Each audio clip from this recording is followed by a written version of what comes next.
It was only like 2 weeks before I was introduced to heroin and crack cocaine.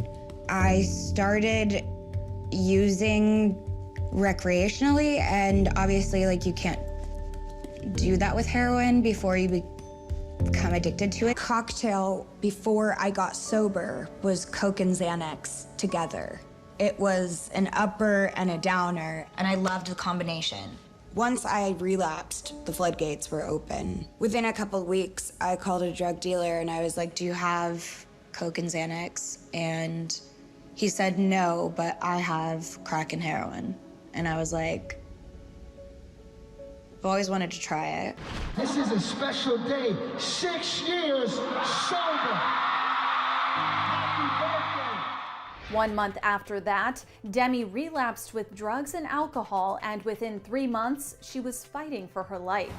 I picked up a bottle of red wine that night, and it wasn't even 30 minutes before I called someone that I knew had drugs on them. I ended up at a party. I just so happened to run into my old drug dealer from 6 years before, and I just went to town. That night I did drugs that I'd never done before. I'd never done meth before. I tried meth. I mixed it with Molly, with Coke, weed, alcohol, Oxycontin, and like that alone should have killed me. I went away, I went on tour to Europe. I stayed clean, kind of, like wasn't doing drugs, but was drinking a lot.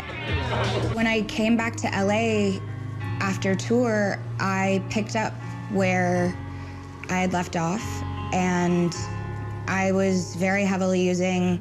I am not saying that I have not used needles, but that night I wasn't injecting it, I was smoking it, which is another reason why I was so shocked when I woke up in the hospital, because I was like, no, I'm not injecting it. I can't overdose on it.